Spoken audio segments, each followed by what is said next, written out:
I think it's time we start having a conversation that people are becoming a little bit more ready to have, and that is there going to be a quarterback competition behind, either up front or behind the scenes over the course of this offseason, right? Gunnar Stockton took over for Carson Beck in the SEC championship game, right? Carson Beck, 2-year starter, gets hurt on that last play of the SEC championship game. Gunnar Stockton comes in there with really little to no experience, right? All of his experience essentially at the collegiate level came in the second half of that Florida State Orange Bowl blowout where, look, let's be honest, playing against bad competition.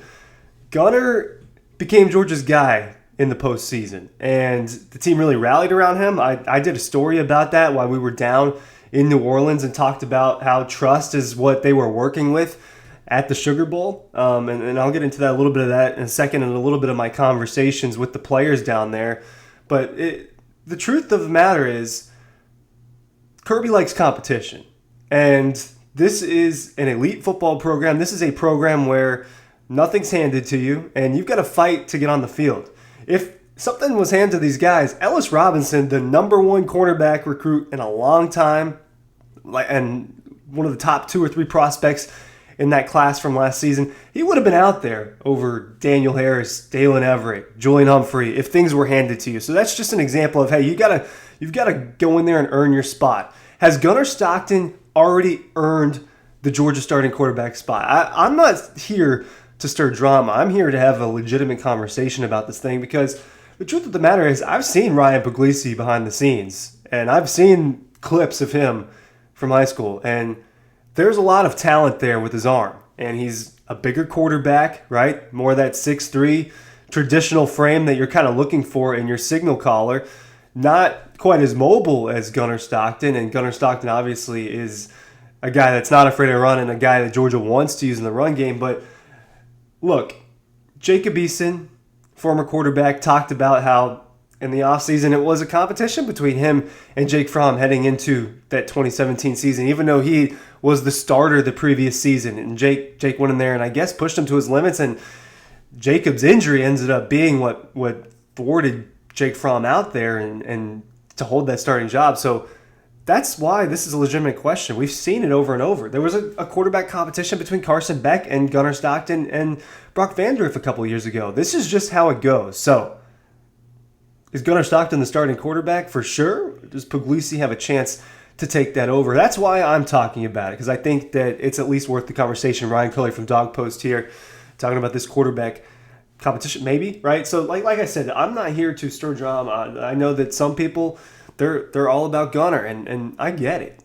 It's easy to root for the North Georgia guy. It's easy to root for the hometown kid who is, let's face it, a college football or a high school football legend. Excuse me. I got to see it firsthand a few times. I watched him play big competition, right? Rabun County High School is where he went, and this is a 2A school. If you're not familiar with the way the classification works in Georgia, they actually just cut 7A. So right now it goes from single A, private, all that, all the way up to 2A, 3A, 4A, 5A, 6A.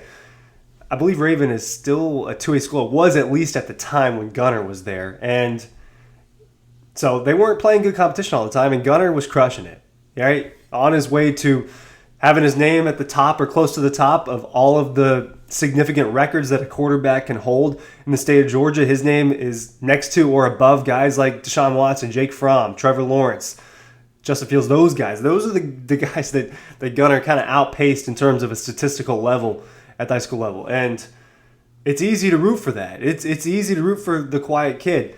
People,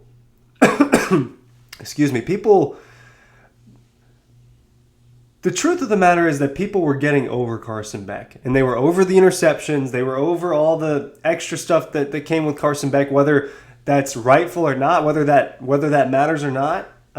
People were kind of over Carson. And the reason why I think this isn't being discussed as this huge open competition, I think kind of goes back to what I was talking about with that story I wrote, and I'll pull that up here for y'all here in just a second. But trust us, that's what they were telling Gunnar Stockton. This is a premium story on Dawg Post that I wrote a few months ago. how Georgia attacks the Sugar Bowl as Gunnar Stockton replaces Carson Beck. Tate Ratledge said that they just wanted him to trust the team. They wanted him to be able to lean on them. And part of why is because they leaned on him. They rallied behind him in the SEC championship game. And they won that game. And part of the reason why they brought a trophy home this past season was because of Gunnar Stockton and because of the crowd energy. If you were there in Mercedes-Benz Stadium, you know what it was like when Gunnar Stockton trotted out there in the third quarter. And you know how the energy changed in that building. Part of that is kind of, I'm going to take a quote from How I Met Your Mother. If you're familiar with the rom-com How I Met Your Mother, Barney Stinson had all these quotes. And something that always kind of cracked me up that he said, he would always say, new is always better. So there's a little bit of an element to that with Gunnar Stockton there. People were ready for something new. And I think that in a lot of ways, he was really good for the team and really good for the team energy. They rallied behind him. Georgia's run game really played really well against a stout Texas defense in the second half of that game. And then, things happened down in New Orleans, and it didn't go their way. But really, Gunnar played pretty well. And 20 for 32, a touchdown. He was accurate. He didn't really make a ton of mistakes.